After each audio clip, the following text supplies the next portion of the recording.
Kathy, are you in your tower? Hello. I'm not quite there yet, but if you want to walk with me there, then I'll be there in a couple of minutes. All done.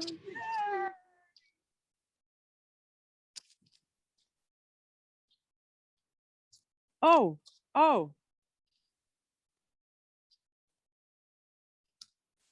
What have you seen? Well, no, I'll show you what happened. Oh, I'll turn my camera on. This is what happened.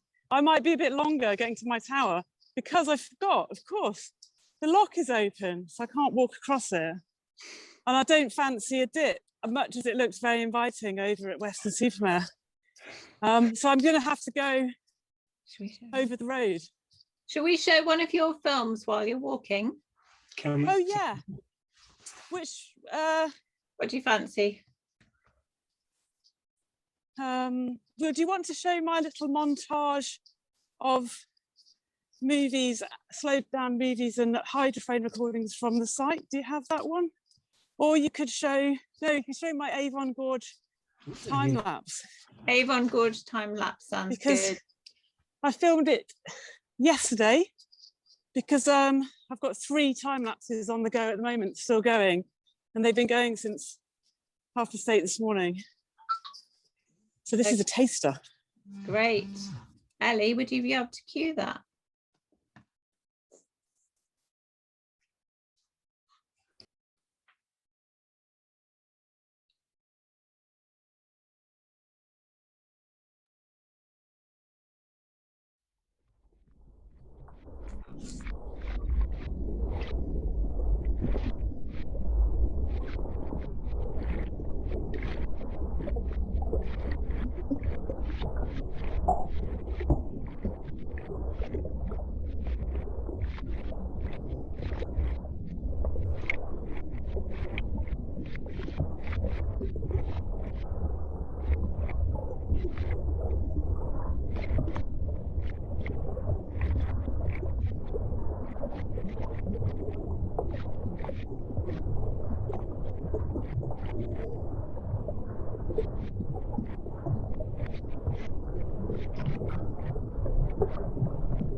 Lovely, thank you.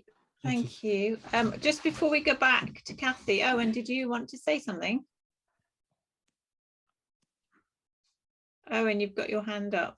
Do you want to... I was just going to say, where all that mud was, right opposite the camera, there used to be a gridiron for working on boats, and it's right at the bottom of the very high lock side. So all that mud, which is as deep as a house, is just there because they've stopped maintaining the docks as much as they used to. So it just shows how sort of volatile it is and how much has changed over the years. Hi, Kathy. Hi, thanks for that, Owen. I feel like I need to sit down and have a really, really long chat with you about all the things you know about the tide in Bristol. Sure, and there's other people too. I'd love to meet up. Yeah, definitely. So yeah, I started the day here at 9:30 at the high tide in the morning, and I'm back at the same spot, looking out at the lock, the entrance and exit lock, the Cumberland Basin going out to the Avon Gorge. And I've had 3 different cameras running time lapse all day from different locations, so I'll be sharing those with Tidelines ASAP. But just at this point in the evening, as it's all nice and dark and I've been listening to wonderful stories about the moon, I wanted to share a little video of an installation that I made back in 2014 called Tipping Point, which is all to do with water levels balancing and unbalancing. And I called it Tipping Point, and it's supposed to be a loaded title because it's to do with, it's referring to sort of climate tipping points. So I'll describe the piece to you, and then we'll just watch like a little short 2-minute video.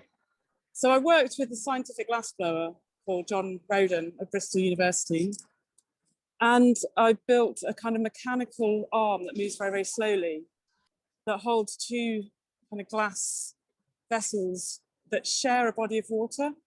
And as the glass arm tilts, one of the glass vessels is lowered and the other is raised. And because they're joined by a silicon tube, the water flows from high one into the low one. So I wanted to make something that had a kind of shared body of water, and they're kind of codependent on each other.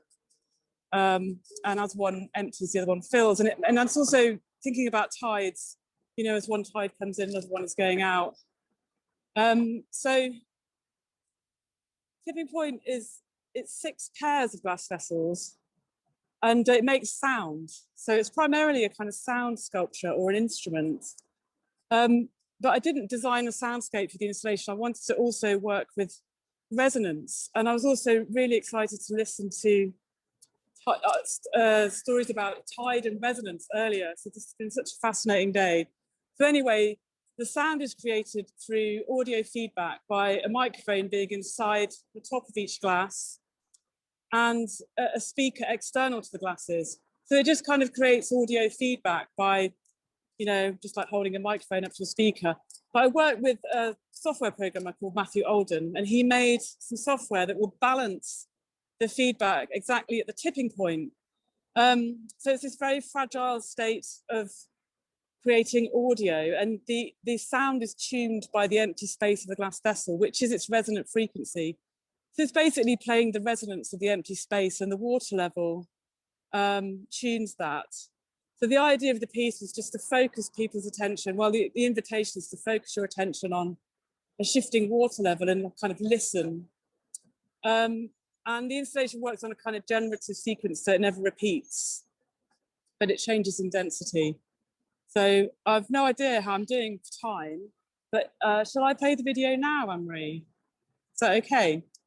Yeah, you've got 3 minutes left. Oh, perfect. If you could share that, that would be great. Thank you so much. Okay.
Okay, well, I might just say hello at the end of the day. Here we go. Yeah, so that piece was commissioned by an organisation called Cryptic in Scotland for their festival, Sonica. Yeah, so thank you for a really fantastic day. I've been out observing the water levels and trying to share different listening experiences to do with water levels changing and tides.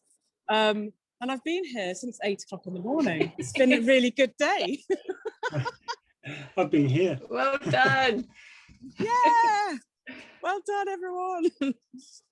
No, that's fantastic. Thank you so much for being our roving reporter, Kathy. Oh, it's been an absolute pleasure. Oh, can I just quickly show you what the spaceship bridge operation place looks like at night? Look at this. Oh. I really, really want to go in there. Yeah, you need to wear a really weird sort of homemade foil outfit. Yeah, absolutely. Don't touch the blue button. Oh yeah, it's all the red buttons are safe. It's the blue button that's dangerous in this one. Okay. Thank you, Ian. Bye then. Bye. Bye. Unmute myself, it says. Yeah, there you go. Grand. What a day we have had from, oh, what a range. But first thing I would like to do is to say huge thanks to Richard and Ellie and Joe and Anne-Marie and all the assistant helpers and everybody, because you've created a community here and there's a bit of a spread of geography. It's amazing. But I'd like to connect with Exmouth because there were so many pieces today that brought back my memories of Exmouth. And I've got 2 poems I'd like to read you. They're from a book called, kind of appropriately enough, Maritime. It's published by Saraband.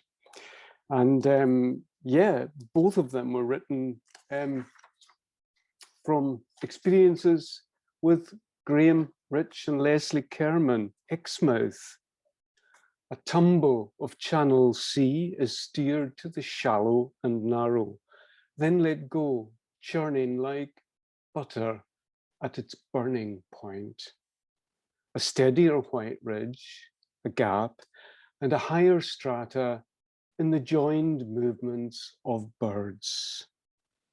The bar is exposed to October, like the skin of a shark that waits for wet. Temperature dips, color diminishes to the white of 1 egret, the gray of 8 herons. Dull red falls to its form in the rushes. And the second one is just looking Riverside Drive to the crabber drying out on the tide. Is the sound level okay? Yeah, is the voice okay? Right, tickety-boo. The fall of the bow till prop blades show, and the lateral line isn't. But the crabber is still as reeds nod. That's what happens, but it's a bit different. This and every ebb and flood. So I do a fair bit of sailing. I'm still a volunteer skipper for traditional boats in Lewis. So a lot of my practice is really about working tides to advantage and navigating the routes that make tide makes a bit of a motorway, really. So the connections between the Hebrides, where I live, Isle of Man, Cornwall, Brittany, you know, we are on the autobahn of the tide route. But the area I'd like to tell you about is the Shant Islands. That's nearer to home. And there's a video which I'd like to play, which is Shant's Moon, the cause of the tides, and it's the area where the tides are most significant in the North Minch. Are we okay for the video?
that was from a project with the Scottish Poetry Library, and the musician Norman Chalmers was along with the artist Pat Law and myself. Luckily, we had 2 boats between the teams, so our own El Vigo and Pat and Andy's Kirsty were at anchor in the Shants in exceptional weather, and the whistle echoing in the natural arch there is where the sound comes from.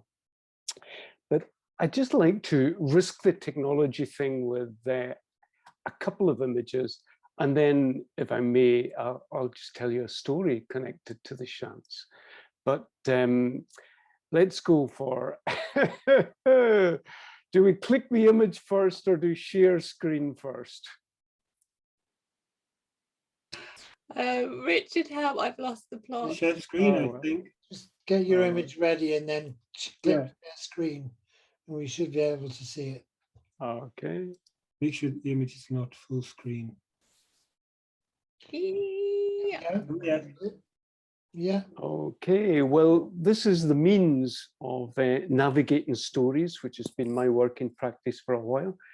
And it is a painting, and it isn't a painting. It's the hull of the boat dried out between tides, because we've got a 5-meter range here. Today, a wee bit more than that.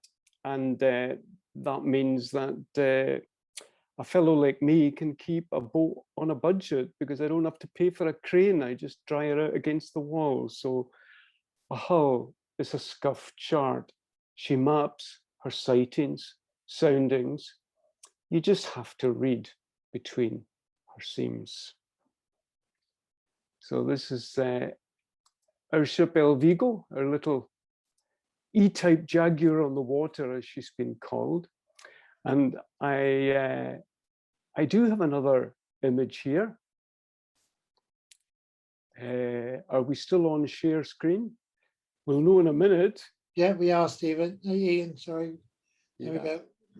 Yeah. Yeah, beautiful. Yeah. So this is another image of the Shants, and this was just in exceptional weather conditions. It was -6 degrees, which is unusual for us. We normally have mild winters, and there was a big tidal range that day, which is why we were there. So this was part of a combined arts project. But this is my image of the Shants taken in these conditions. And I'll just tell you the story, which is from the song Alan Down, Brown-Haired Alan. And it goes like this.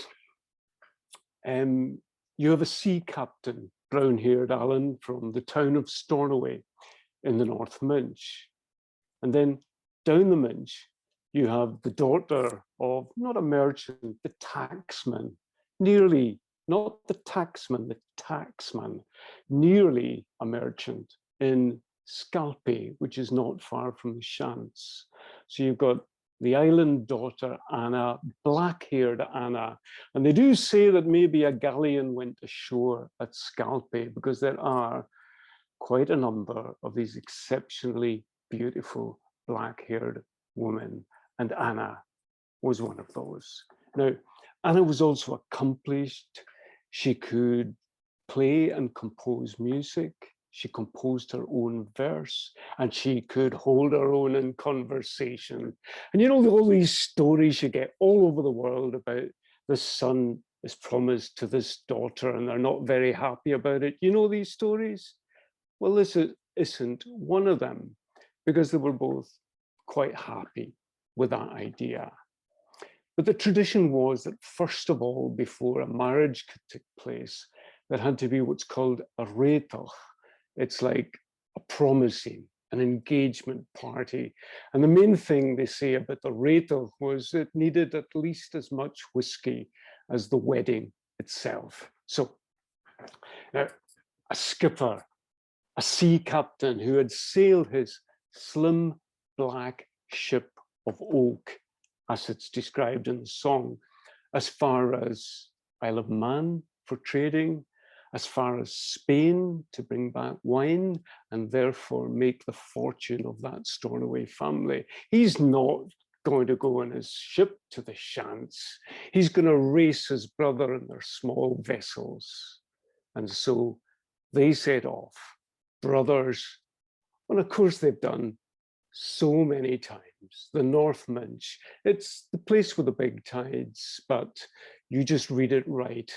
Pick up the ebb at Kebbock Head and you are racing to the Shansa. Two brothers, like collies through heather, down the Minch.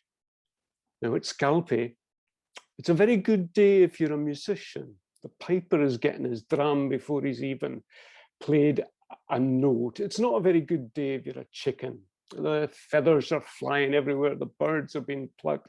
Everything has been gathered. Everything has been ready for a feast. But they say to Anna, remember black-haired Anna, they say she knew first that they were promised to meet, they would meet, but it wouldn't be as planned.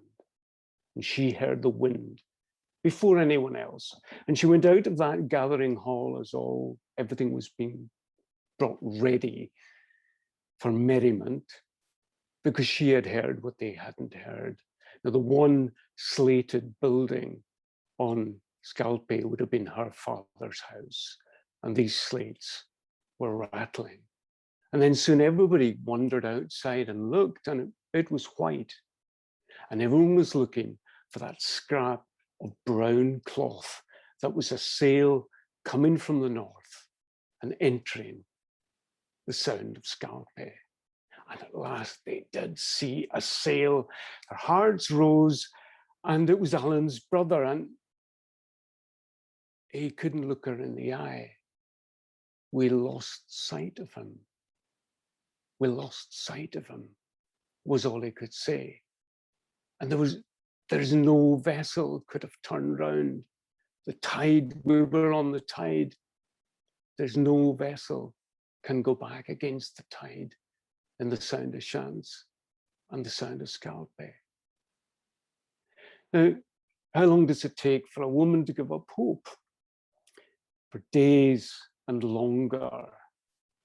Everyone searched all the shores. They said there wasn't even a bit of wreckage, not a spar, nothing.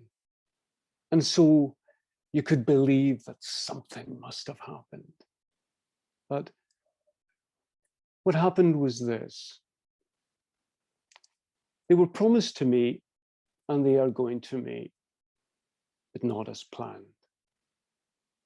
What happened was Alan did wait, because that ship, that open vessel, was swamped, wind against tide in the Sound of Shants, and she filled. And when a ballasted open boat fills, she will go down, and that vessel went down. But Alan would have waited, because the tidal effect around these islands and gaps, and the Giltax, that line of rocks like shark's teeth, the tidal effect is cyclical.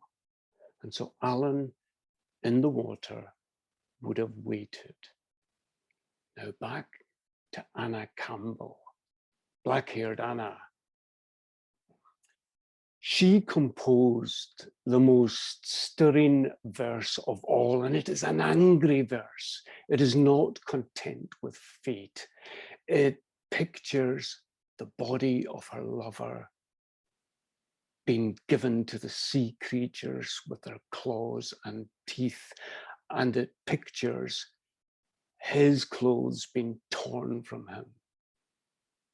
It is not a gentle verse. And after the effort of composing that, all her strength was gone, and Anna did fail. Now, her body was put inside a casket.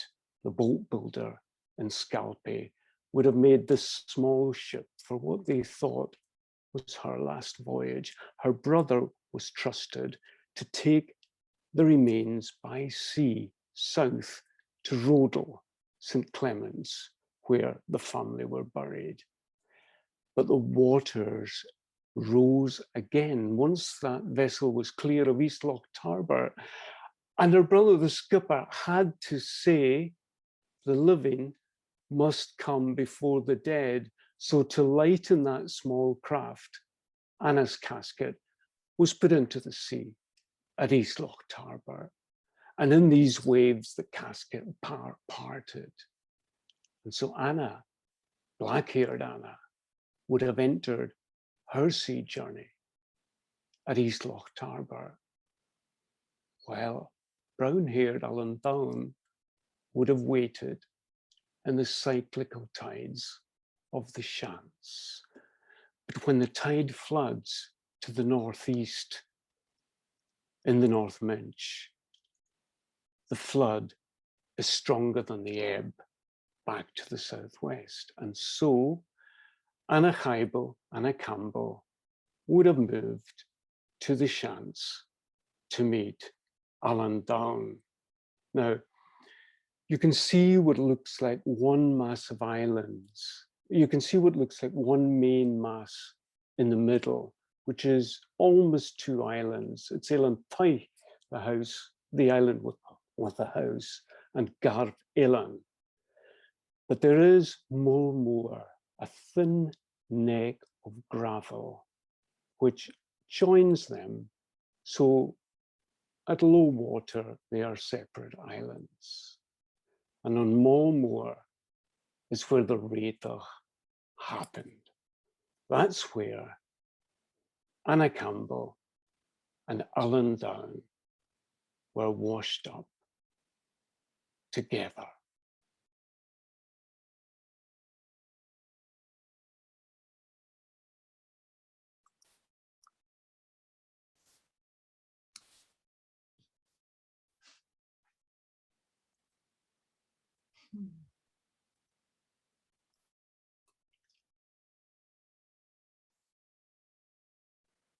So, the story of Alan Down and Anna Chaibel, which is a very powerful Gaelic song and a very, very sad one, of course, but we do love our sad songs in the Outer Hebrides. But there's a huge number of maritime traditions. I love navigating maritime stories so that when I tell the story, I can see the setting. But there's a huge number in which tide plays an enormous role. For instance, just thinking of some of the seascapes that have come up today, the Isle of Man, in fact, the image of the little vessel in the water, that wonderful video there, there's a tremendous story of the outlaw, the reformed outlaw who has to pay a penance and is cast adrift by St. Patrick in a curragh with a skin covering. So he has no control over his destiny. The tides take control of him and he's washed up on the Isle of Man. And there's a tremendous ending to that story where his penance is released. And then there's the great story of Breck, the Norse prince, who is challenged to anchor his vessel 3 times consecutively when the tides are at their strongest in the Gulf that is to the north of Jura, Sound of Scarpa. And that, of course, is the naming story Corryvreckan, which is why that story got its name. And I think that now takes us about to the end of my spot and open time. So hopefully that's just given you a taste of some of the stories in which tide is the major factor. Thank you, Ian. That was wonderful. That was a really beautiful closing session. Yeah, Thank you very much. We have a little bit of space and a little bit of energy left. If anybody would like to gift us some of their energy into this space, share a reflection or a story, or someone's here's just said, Amanda's just said she was mindful of the little boat that set sail this morning. I can share that. With people in it, and Joe's got some images which Simon took of the boat as it set sail and went out down the thin channel, the ever-changing channel which leads out of Exmouth out into the open sea. So I think he's going to show those on the screen. Can I show a picture as well which involves a boat? Yeah, why don't you do that while Okay, Joe's I'll just finding share it. my screen. Yeah, hold on. Who's this? It'll only take a second, as long as I can get it right. I was a bit Okay. amazed when I saw this. You got it? Yeah. Are you getting ready to do I'm ready. yours? Can you see that? Oh, wow. So as far as I can figure out, it's just a pattern made by boats Yeah. in a mud. Ah, And so they rise and Beautiful. fall with each tide, and they settle at a different angle, and they draw these amazing flowers. oh, that's So- amazing. So this was from one of those just written from the air books in 1982, but I actually went to Dale in Pembrokeshire and found it. I don't think the same boat was there, but other boats were there. But because you can't see it from the air, you can't get that impression. But I was a bit astonished when I saw it.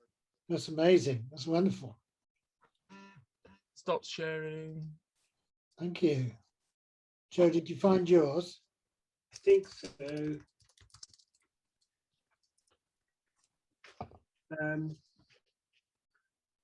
I don't know if I can put this as a slideshow. Yes, I can. This is just, I have to shout because I can't put my camera, my microphone on. This is just tying up from what happened first thing in the morning when we launched the very small boat with 2 people in it in the morning. There's me heading back. You can see the boat just to my left. And the thing that's really amazing actually is that that boat has continued out to sea without being touched or pushed by anything. And it's such an amazing day for it to do it as well. So here's some pictures of it. If I can get them. Oh God.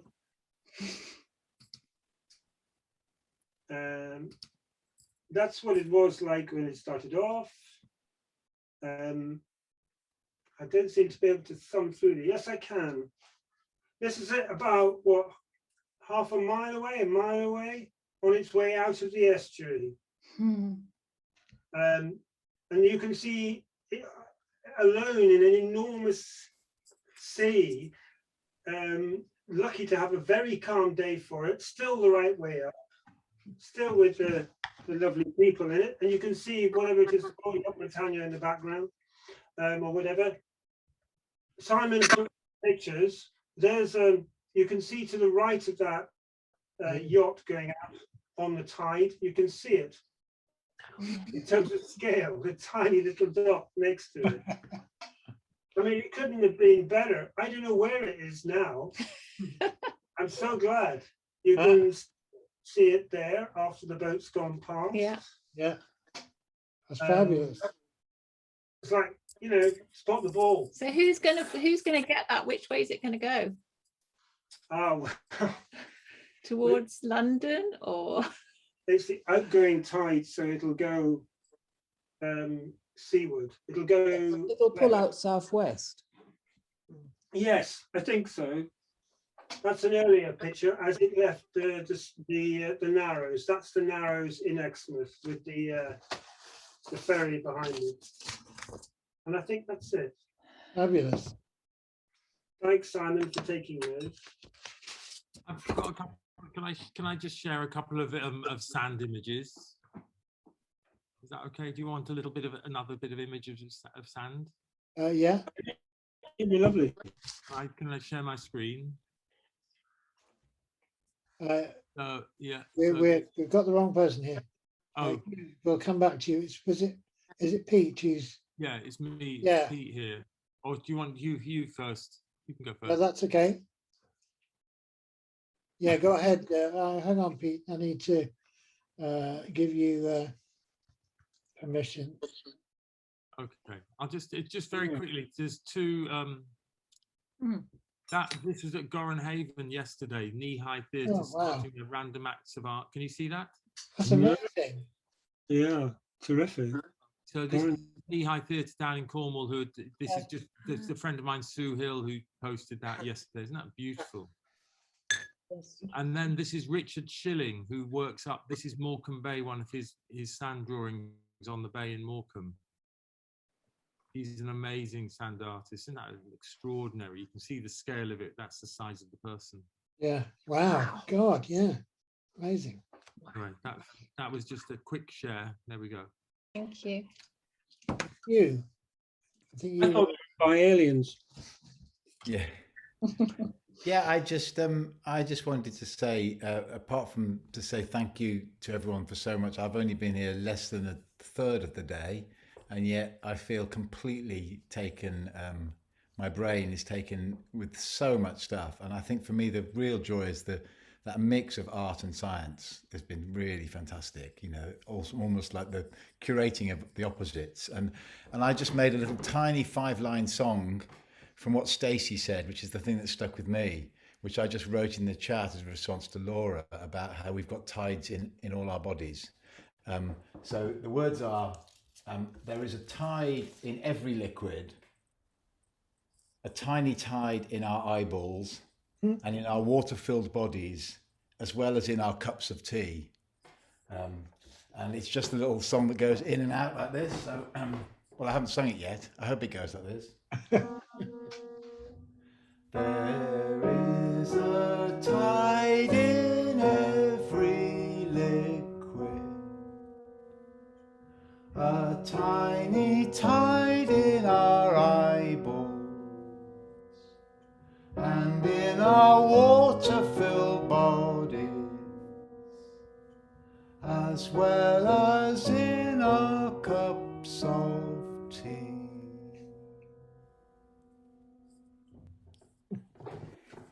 There we are. Nice. Thank you, Hugh. Thank you. Should we share our Yeah. can we share our pudding at this point? We can. Actually, I want the whiskey. Flipping tram, yeah. Yeah, we're missing the whiskey, but Oh, this is come on.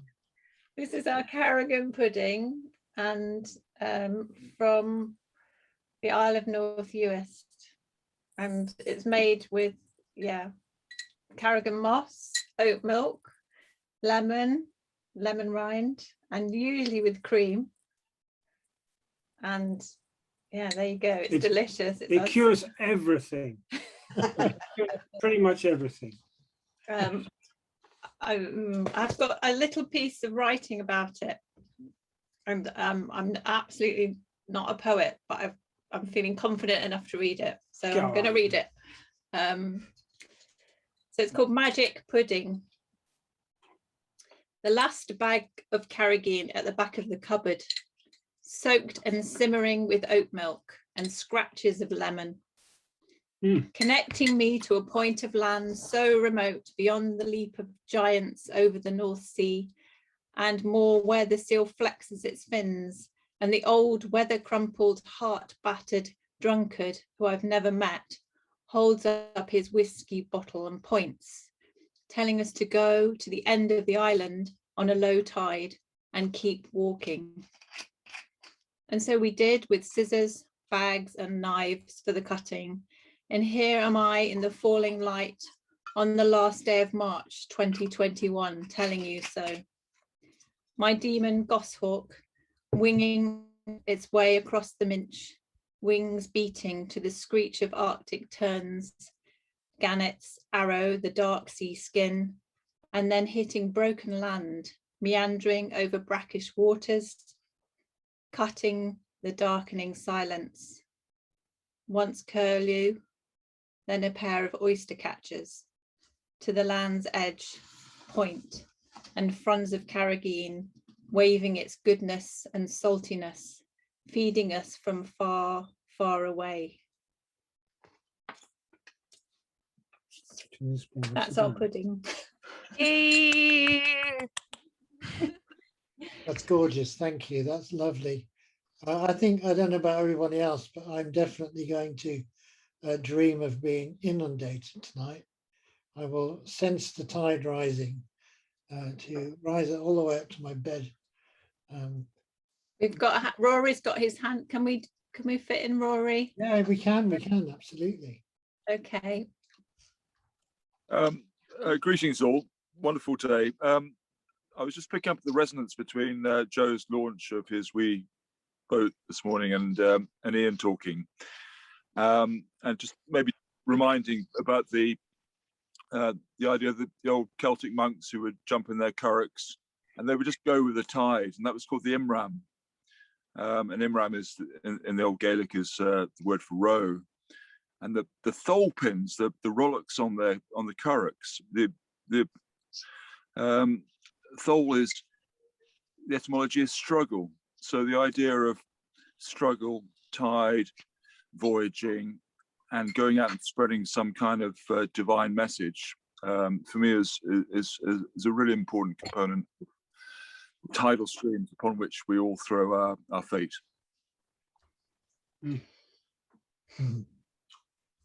Thank you. There you Owen. Oh, Liz. Yeah, very quickly.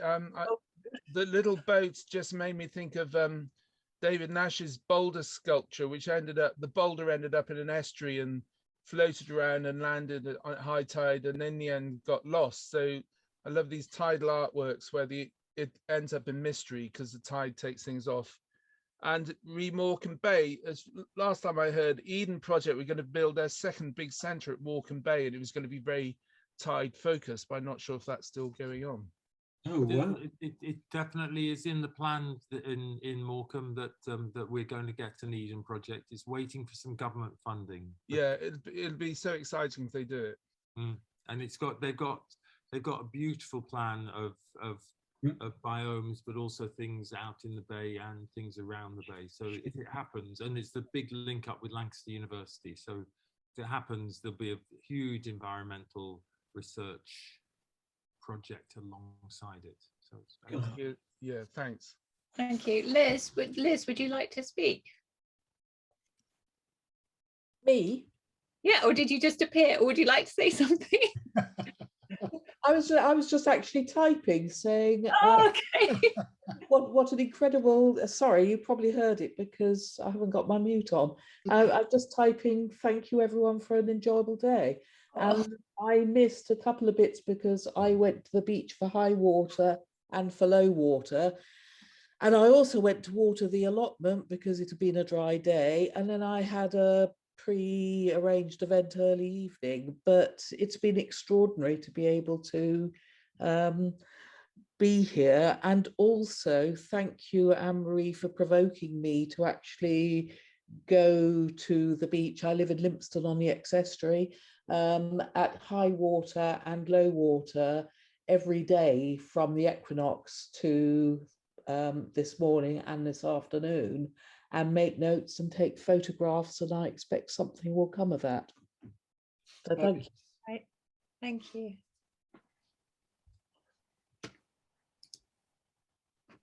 There's now a silence. Sure, Leslie's going to say. Well, it's quite incredible that we still have 37 diehards in the room, and we've had a wonderful string of people. We've averaged about 65 people at any time, with peaks and troughs, but it's just been quite extraordinary, and we made it through. Kathy basically evidenced for us that we made the full tide cycle, because there she was at the beginning of the day and the end, and the Supermans too, of course. So thank you everybody hugely for been amazing. Thank you ever so much for pulling it all together, for your perseverance in being here all day. It's been absolutely great. Thank you very much. Thank you, Chris. Yeah, Joe, do you want to tell Have a second pudding. More pudding, yeah. I think Joe was going to say, we're going to tell a little story. Yeah, well, I just wondered if anybody noticed that if the internet sort of got worse in the middle of the day, and things slowed down a little bit, because there is a story about the island of Berneray. Well, it's not a story; it's a fact that we used to get. The island of Berneray used to notice that their internet would improve on a high tide. It doubled, and they had no idea why, and they thought, why is this happening? And they got their internet beamed to them across the water, from a satellite dish on a hill somewhere far away, and that's what was happening. The tide was boosting their internet, and I just wondered. I think it's got better round about when we were in North Devon later on, and it was particularly good at 8 o'clock this morning. I don't know if anybody noticed that. It was, yeah. That's a bit like people only die on the ebb and they won't die on the flood and all that sort of thing. But Yeah. can I just ask everybody one thing very quickly again? So in Pembrokeshire, in Tenbury, there's a walk you can only do at the very lowest tides, about twice a year, along the foreshore from Tenby to Saundersfoot, and a lot of locals know it and do it. So I tried to start mapping these really extreme low tide walks, but it's actually really difficult to do. You need local knowledge. So if anybody knows of one of those where you can walk around the headland, but only at very low tide, I'd like to know. Walk around the headland and We've got a mini one of those near us where you can only go around the mini headland at low tide. Can't get around at high tide. That would count. It's exciting to do it, isn't it? You can walk once a year in a certain place from one bay to another.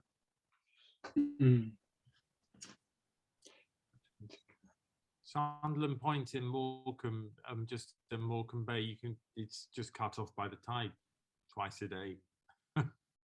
So Sunderland Point's beautiful. It's an amazing little village, but it's a tidal village. So people who live there have to live their lives according to the tides. I've got a book called Tide. It's about islands which you can walk to around Britain, and the guy reckons there's about 48 islands that are tidal around the UK coastline.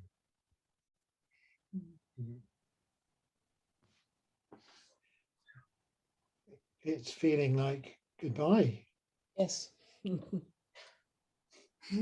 got to go sometime. Press that red button at some point. Well done. Yeah, I think we are definitely thinking of doing a high water event next year.